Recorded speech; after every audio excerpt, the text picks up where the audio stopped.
कैसे हो आप सब। I hope all are good. तो आज हम रे ऑप्टिक्स का नेक्स्ट लेक्चर स्टार्ट करने वाले हैं। आज के लेक्चर में हम बात करेंगे रिफ्रैक्शन ऑफ लाइट की, कि हमारा रिफ्रैक्शन और रिफ्लेक्शन में क्या डिफरेंस होता है। देखो ये मैं थोड़ा बहुत डिस्कस प्रीवियस लेक्चर में कर चुकी हूँ, है ना। हमने अलग अलग थ्योरी के बारे में बात की थी, न्यूटन कॉर्पस्कुलर थ्योरी आई थी, उसके बाद जो जो बातें की थी हम सारी कर चुके हैं ना। बीच में एक कंसेप्ट रह जाता है हमारा नंबर ऑफ इमेज का, वो हम आगे अपकमिंग लेक्चर में कंप्लीट कर लेंगे। तो देखो हेडिंग लिखो, refraction of light. Refraction of light. देखो रिफ्रैक्शन और रिफ्लेक्शन के बीच में जो बेसिक डिफरेंस होता है, आई होप सबको पता होगा, नहीं पता हो एक बार बता देती हूँ। देखो रिफ्लेक्शन क्या होता है, मान लो ये मेरे पास एक पॉलिश सरफेस है, मिरर है ना। पॉलिश सरफेस मतलब कि लाइट इस पे आए, स्ट्राइक करे, वो क्या कर जाए, रिफ्लेक्ट कर जाए। मान लो यहाँ पे मेरे पास क्या आ रही है, लाइट आ रही है सन से, है ना। क्या आ रही है मेरे पास, लाइट आ रही है। तो जो लाइट मेरी इस पे फॉल होगी उस लाइट को हम बोलते हैं इंसिडेंट रे, बता चुकी हूँ मैं, है ना। तो इस जैसे ही पॉलिश सरफेस से स्ट्राइक होगी, ये लाइट क्या हो जाएगी मेरी, रिफ्लेक्ट हो जाएगी।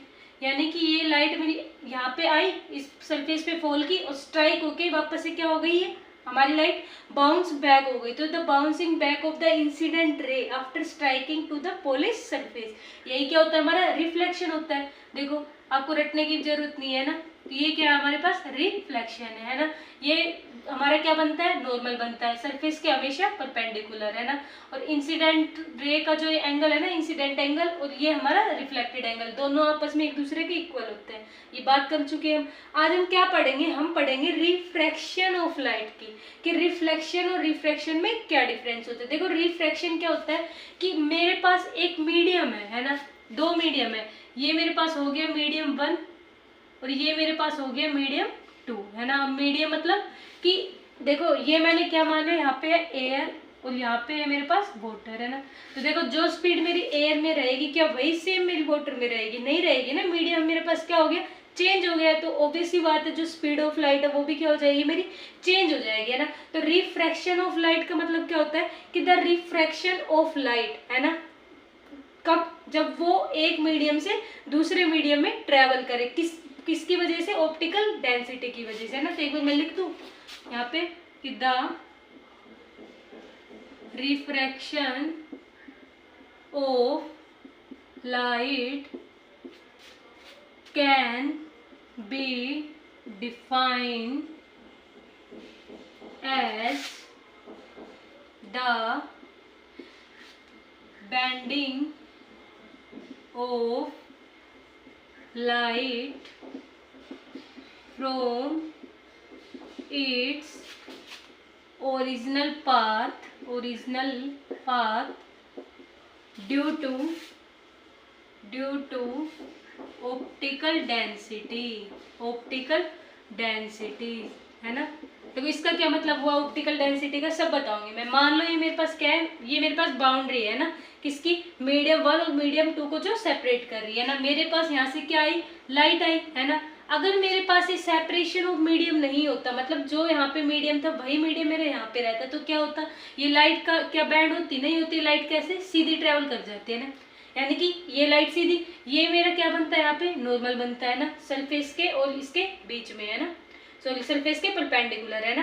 तो ये क्या हो गया मेरे पास, नॉर्मल हो गया। तो लाइट मेरी कैसे ट्रैवल कर जाती, सीधी ट्रैवल कर जाती, कब, अगर मीडियम का डिफरेंस नहीं होता। लेकिन अब यहाँ पे मीडियम 1 है, यहाँ पे मीडियम 2 है ना। तो ऑप्टिकल डेंसिटी का क्या मतलब होता है, ऑप्टिकल डेंसिटी का मतलब होता है ratio of speed of light in different medium, कि मेरे पास अलग अलग मीडियम है, तो अलग अलग मीडियम है तो उन दोनों के अंदर मेरे पास ratio of speed of light भी अलग होगा। भाई लाइट थोड़ी ना एक जगह सीधी ट्रैवल करेगी, क्यों, क्योंकि देखो डिफरेंस हो गया ना, समझो बात को, मीडियम का डिफरेंस हो गया, तो उस चीज को हम बोलते हैं ऑप्टिकल डेंसिटी। तो एक नंबर में पूछ ले फिल इन द ब्लैंक्स में क्वेश्चन की जो रिफ्रैक्शन ऑफ लाइट है वो किस वजह से होता है, तो क्या आंसर दोगे, ऑप्टिकल डेंसिटी की वजह से, है ना। तो ये देखो, अब देखो कैसे होगा रिफ्रैक्शन। अगर यहाँ पे दोनों मीडियम सेम होते तब तो लाइट ऐसे सीधी चली जाती, है ना। लेकिन अब देखो एयर का जो मीडियम है ना वो वाटर के मीडियम से कैसा होता है, रेयरर होता है। अब देखो दो टर्म आई है ना, पता भी होगा इस चीज को आपको, रेयर और दूसरा क्या होता है, डेंसर, है ना। रेयर एंड मीडियम कौन सा मीडियम होता है, जो मीडियम हल्का हो, कैसा हो, जो मीडियम लाइट हो, है ना।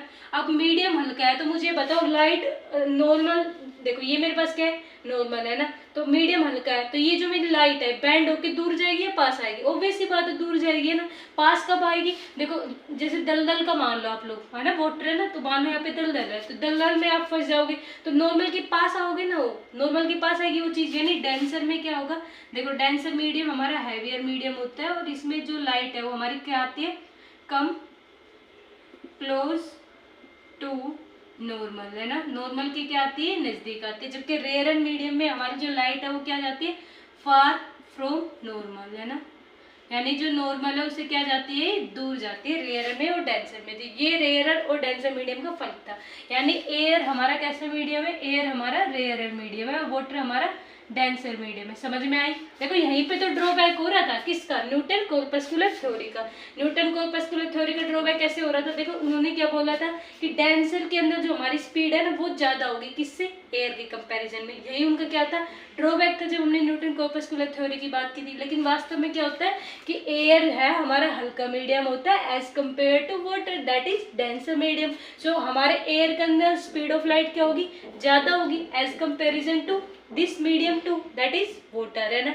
इतनी सी बात समझ में आई। इसी फिनोमिना को हम क्या बोलते हैं, रिफ्रैक्शन ऑफ लाइट। अब देखो हम इफेक्ट की बात कर लेंगे कि रेयर मीडियम से डेंसर मीडियम में जाएगा तो क्या होगा, डेंसर से जाएगा तो रेयर में क्या होगा। तो बेसिक आइडिया तो लग गया आपको। रेयर यानी हल्का मीडियम होता है, लाइटर होता है ना, लाइटर होता है, फार अवे फ्रॉम नॉर्मल, यानी नॉर्मल से कैसे जाता है, वो दूर जाता है ना। डेंसर हमारा हैवियर मीडियम होता है और कम क्लोज टू नॉर्मल, यानी नॉर्मल की वो क्या होगी, बैंडिंग। मतलब ये जो लाइट अगर सीधी जानी चाहिए थी ना, अब डेंसर मीडियम आ गया तो ये लाइट क्या हो जाएगी, हमारी नॉर्मल की तरफ बैंड हो जाएगी। यानी इस पाथ के जाने के बजाय वो अब कैसे जाएगी, इस पाथ से जाएगी, है ना।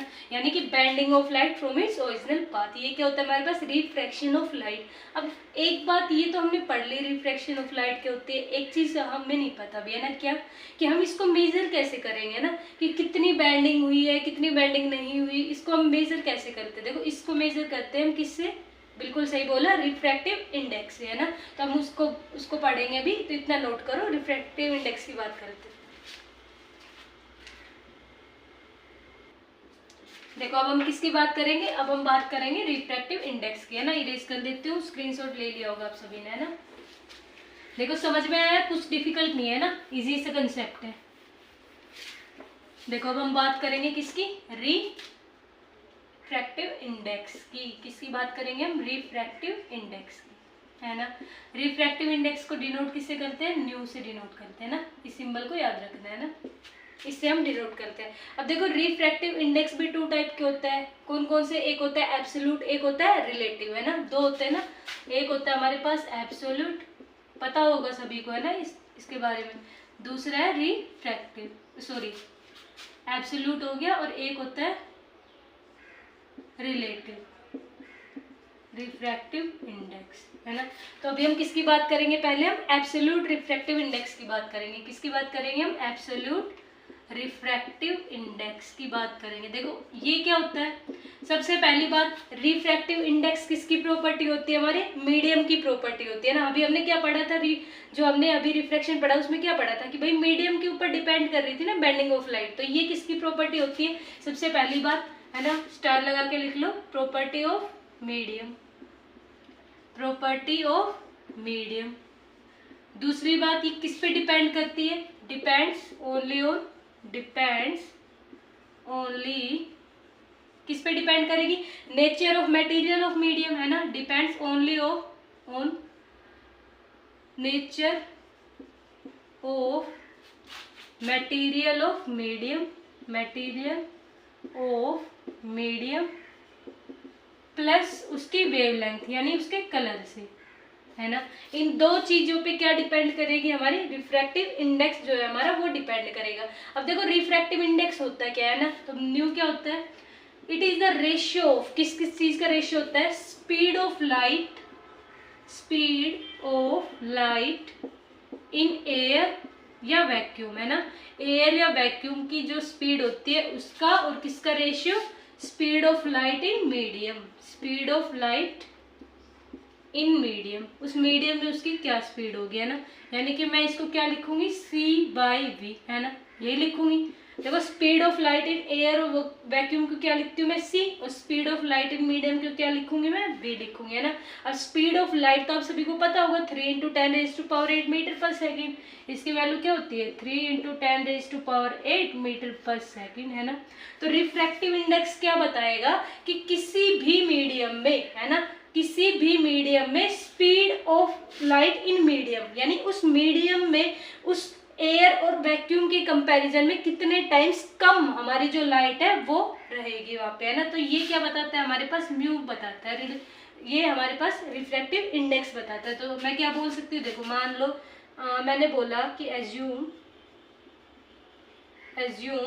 Refractive index of diamond is 2.4। मैंने एज्यूम किया है ना, जरूरी नहीं इतना ही हो, क्या पता यही हो, है ना। मैंने तो जस्ट नंबर दे दिया कि जो मेरा रिफ्रैक्टिव इंडेक्स है डायमंड का वो कितना है 2.4। तो देखो म्यू की वैल्यू क्या होगी मेरे पास 2.4 = c/v। तो जब मैं यहाँ से speed of light in medium calculate करूंगी v, वो क्या आ जाएगा c/2.4। अब इस चीज का क्या मतलब हुआ, इस चीज का ये मतलब हुआ कि जो मेरी speed of light in medium, उस मीडियम में जो स्पीड ऑफ लाइट है वो एयर का कितने टाइम्स कम होगी 2.4 टाइम्स कम होगी। मान लो स्पीड ऑफ लाइट मेरी क्या है 3 × 10⁸। अब मैं इसको किससे डिवाइड कर दूंगी 2.4 से डिवाइड कर दूंगी, तो 1 × कुछ 1 पॉइंट कुछ × 10⁸ आएगा, यानी speed of light in air से कम आई है ना वो वैल्यू। तो रिफ्रैक्टिव इंडेक्स क्या बताता है, ये एक कंपैरिजन फैक्टर है जो क्या बताता है कि किसी भी मीडियम में, उस मीडियम के अंदर स्पीड ऑफ लाइट, मेरी speed of light in air से कितने टाइम्स कम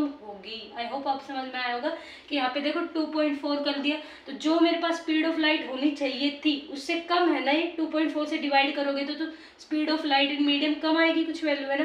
तो ये मुझे किससे पता चलता है, एब्सोल्यूट रिफ्रैक्टिव इंडेक्स से पता चलता है ना। दूसरी बात, अब देखो जिसका म्यू ज्यादा हुआ, है ना, जिसका म्यू ज्यादा हुआ उसकी वी क्या होगी, कम होगी, है ना। जिसका रिफ्रैक्टिव इंडेक्स ज्यादा हुआ, ऑब्वियस सी बात है, यहाँ से देख सकते हो ना, म्यू हमारा क्या है inversely proportional to speed of light in medium है ना। तो जिसका म्यू ज्यादा होगा उसका वी क्या होगा, कम होगा, है ना। और वेलोसिटी कम है उसकी, तो वो कैसा मीडियम होगा, ऑप्टिकली रेयर मीडियम होगा या डेंसर मीडियम होगा, डेंसर मीडियम होगा, है ना। ऑब्वियस सी बात है, क्यों, क्योंकि वेलोसिटी कम हो गई, यानी वो चीज उसमें धंस गई, अभी बताया था मैंने रिलेट करके ना। तो वो किसकी तरह बैंड होएगी, नॉर्मल की तरह बैंड होगी। भाई ऐसे ही तो बताया मैंने कि लाइट मेरी ऐसे जानी चाहिए थी, ये मेरे पास क्या है नॉर्मल, अगर ये मेरे पास डेंसर मीडियम है ना, तो डेंसर मीडियम में क्या होगा, ये लाइट मेरी अब ऐसे जाएगी, है ना। तो ऑप्टिकली डेंसर मीडियम हो गया। अगर मेरे पास ये न्यू कम है और वी मेरे पास ज्यादा है, तो कैसा मीडियम होगा, ऑप्टिकली रेयर मीडियम होगा। तो मैंने बताया था हम कैसे मेजर करते हैं कि कितनी बैंडिंग हुई है, हम कैसे मेजर कर रहे हैं, हम रिफ्रैक्टिव इंडेक्स से मेजर कर रहे हैं कि मेरे पास speed of light in medium कितने टाइम्स कम हो गई, किससे, speed of light in air से। कैसे पता चलेगा, इस रिफ्रैक्टिव इंडेक्स से पता चलेगा। आई होप समझ में आया होगा आप सभी को, इतना नोट कर लीजिए, फिर हम आगे पढ़ते हैं ना, स्क्रीनशॉट ले लीजिए। अच्छा, ये तो आपने समझ लिया कि रेयर मीडियम होगा, डेंसर मीडियम होगा, क्या होगा रेयर मीडियम में क्या होगा, अगर ये एक्चुअल बात ये था, अगर रेयर मीडियम होता, अगर ये मेरे पास डेंसर होता, ये रेयर होता है ना, तो उस केस में क्या होता है, लाइट मेरी हवा चली जाती, नॉर्मल से धूल चली जाती है ना। ये सारी बातें तो हम कर चुके। अब हम क्या पढ़ेंगे कि ऐसे दो केसेस जिसमें हमारा रिफ्रैक्शन होगा ही नहीं, यानी बैंडिंग ऑफ लाइट हमारी क्या होगी, होगी ही नहीं, है ना। तो इसको इरेज कर दूं।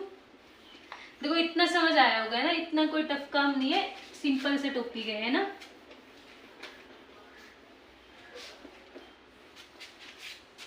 देखो अब हम क्या पढ़ेंगे, अब हम पढ़ेंगे केस व्हेन नो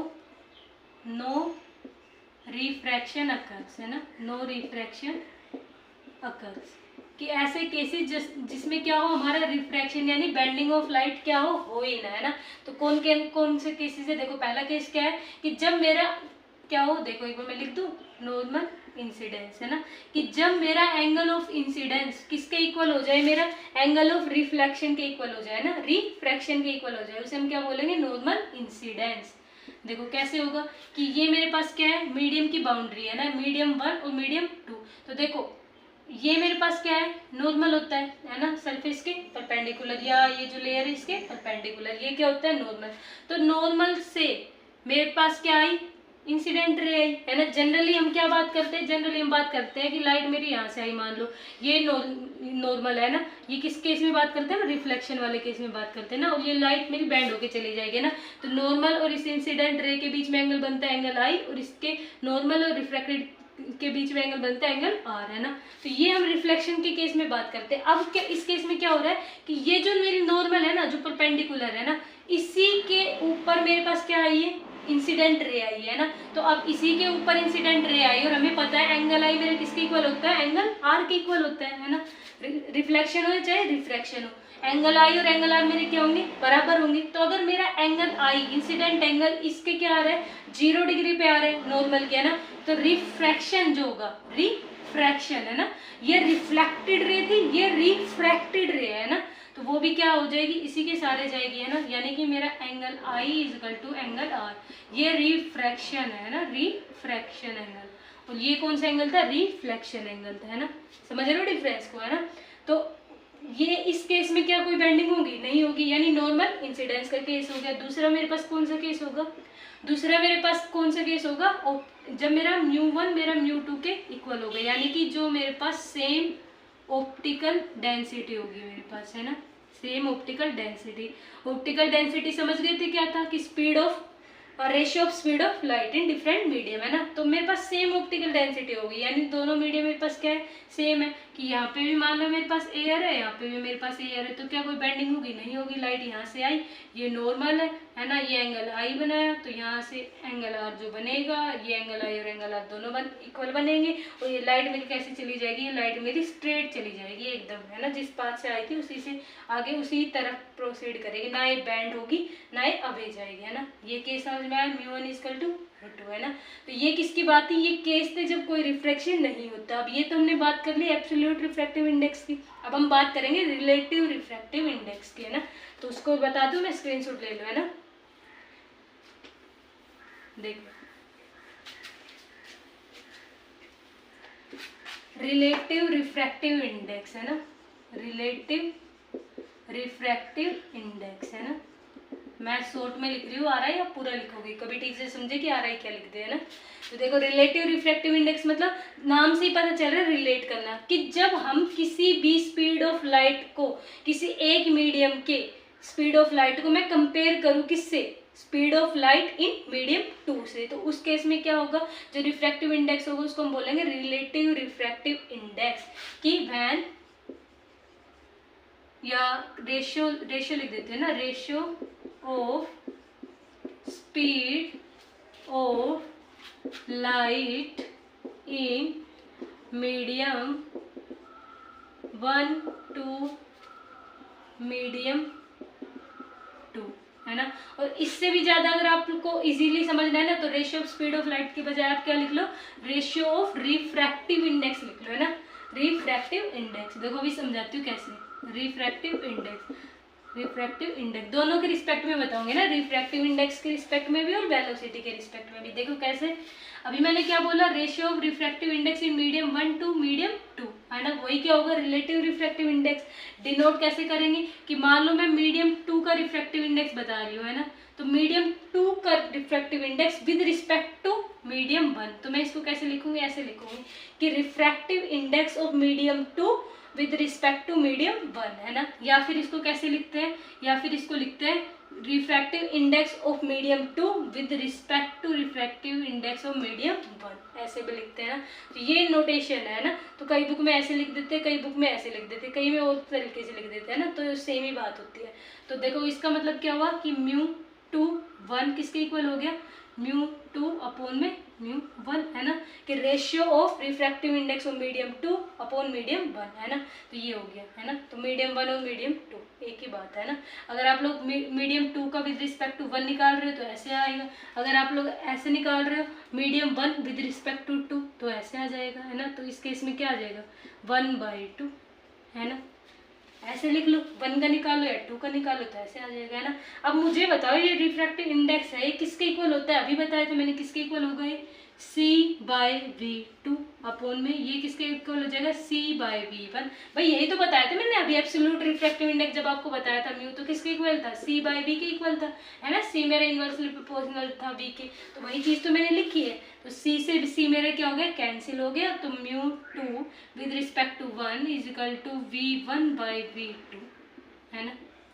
ये चीज आपको ध्यान रखनी है ना। ये क्या होता है, रिलेटिव रिफ्रैक्टिव इंडेक्स की एक मीडियम के रिस्पेक्ट में दूसरे का रिलेटिव मतलब दूसरे का रिफ्रैक्टिव इंडेक्स कितना होगा, ये हम ऐसे लिखते हैं ना। तो ये क्या था मेरे पास, रिलेटिव रिफ्रैक्टिव इंडेक्स। अब इसके 2 लाख की और बात कर लेते हैं जिसमें स्नेल्स लॉ आएगा, इतना नोट करो, है ना। फिर लेक्चर हमारा क्या हो जाएगा, कंप्लीट हो जाएगा। देखो नोट कर लिया है ना। अब हम किसकी बात कर लेते हैं, इसके लॉज की बात कर लेते हैं ना, फिर हमारा आज का लेक्चर क्या हो जाएगा, कंप्लीट हो जाएगा ना। देखो यहाँ पे एडिंग क्या लगाओगे, लॉज ऑफ रिफ्रैक्शन। अब जैसे हम रिफ्लेक्शन के अंदर पढ़ते हैं ना लॉ, ऐसे हम किसके अंदर पढ़ेंगे, रिफ्रैक्शन के अंदर लॉ पढ़ेंगे, है ना, लॉज ऑफ रिफ्रैक्शन। तो फर्स्ट लॉ क्या कहता है, फर्स्ट लॉ बिल्कुल रिफ्लेक्शन वाला है, क्या कि the angle of incidence, angle of refraction and normal are equal, है ना। कि जो एंगल ऑफ इंसिडेंस है, रिफ्रैक्शन है और नॉर्मल है, तीनों कैसे होंगे मेरे पास, इक्वल होंगे, है ना। यही हमने किस में पढ़ा था, हमने रिफ्लेक्शन के अंदर पढ़ा था, है ना। और ये कैसे, देखो इक्वल किस में लाई करेंगे, and lie in same plane, किस में लाई करेंगे, सेम प्लेन के अंदर करेंगे, है ना। ये कब की बात कर रही हूँ, angle of incidence, refraction, normal कब इक्वल होंगे, जब कोई बेंडिंग नहीं हुई है ना, यानी μ1 μ2 मेरे पास क्या हो, इक्वल हो। अगर बेंडिंग हो रही है तो ये उस केस में इक्वल नहीं होगा, क्यों, क्योंकि जो रिफ्रैक्टेड वाली जो रे है या तो मेरी वो पास आ जाएगी नॉर्मल के, या वो दूर चली जाएगी, तो एंगल में डिफरेंस हो गया ना, तो इसको हटा दो, है ना, ये लिखो और normal lie in same plane, है ना, ये लिखो बस केवल, है ना। दूसरा क्या हो जाएगा, दूसरा है इंपॉर्टेंट लॉ जिसे हम बोलते हैं स्नेल्स लॉ, नाम भी सुना होगा ना, स्नेल्स लॉ। अब ये क्या बोलता है, ये बोलता है ratio of angle of incidence to the ratio of angle of refraction is constant. कैसे कांस्टेंट है, देखो ये मेरे पास क्या है, मेरे पास मीडियम 1 और मीडियम 2 की सेपरेशन लाइन है, ये मेरे पास हो गया मीडियम 1 और ये मीडियम हो गया मेरे पास 2 हो गया, है ना। मीडियम 1 मैंने मान लिया एयर, ये मैंने मान लिया वाटर, है ना, कुछ भी हो सकता है, मैं जनरली एयर और वाटर लेते हैं इसलिए मैंने ये लिख दिया, है ना। यहाँ से मेरे पास क्या आई, इंसिडेंट रे आई, यहाँ पे मेरे पास क्या होगा, नॉर्मल होगा, ये एंगल क्या बनेगा, आई बनेगा, है ना। अब ये क्या होगी, देखो मीडियम टू वाटर है, यानी ये कैसा मीडियम हो गया मेरे पास, डेंसर मीडियम हो गया, हैवियर मीडियम हो गया, एयर मेरे पास हल्की हो गई, है ना, यानी रेयर मीडियम हो गया। तो जब भी मेरी लाइट रेयर से डेंसर में जाएगी तो बताओ बैंड अवे होगी या bend closer to the normal हो गया ना। देखो जाने तो इसको ऐसे चाहिए थी, लेकिन अब ये डेंसर में है तो ऑब्वियस सी बात है इसकी तरफ बैंड हो जाएगी, है ना, यानी ये यहाँ से जाएगी, है ना। तो ये क्या हो गया मेरे पास, एंगल आर, यानी एंगल आई और एंगल आर क्या मेरे इक्वल है, नहीं है ना इस केस में, क्यों, क्योंकि अगर इसी लाइन से जाती है ना, तब मेरा एंगल आई और एंगल आर इक्वल हो, तब तो एंगल आर कम हो गया, है ना। तो यानी कि इसीलिए मैंने वो हटा दिया, है ना, तो केवल लाइन सेम प्लेन लिखो आप, है ना। तो एंगल आई और एंगल आर मेरे क्या है, इक्वल नहीं है ना। तो ये क्या हो गया, देखो स्नेल्स लॉ क्या बोलता है, ratio of sine of angle of incidence to sine of angle of refraction is constant, है ना। कि जब मेरे पास लाइट मान लो कहाँ से जा रही है, रेयरर टू डेंसर, देखो इस चीज का ध्यान रखना है कि कौन से मीडियम से किस में जा रही है ना, वरना मिस्टेक कर दोगे डायग्राम में। अगर ये डेंसर से रेयरर में जा रही होती तो ऑब्वियस सी बात है दूर जाती है ना, तो इस चीज का ध्यान रखना है। तो जब रेयरर से डेंसर में जाएगी तो उस टाइम पे देखो sine of I upon sine of R is equal to μ2/μ1, और इसी चीज को मैं क्या लिख सकती हूँ, refractive index of second with respect to 1। यही तो लिखती हूँ मैं कि refractive index of second with respect to first, refractive index of second with respect to first, है ना। Sine i by sine r. Sine i by sine r क्यों लिखा? क्योंकि रेयर में क्या बन रहा है मेरे पास, साइन आई बन रहा है। देखो रेयर में क्या बन रहा है, साइन आई, और डेंसर में क्या बन रहा है, साइन आर।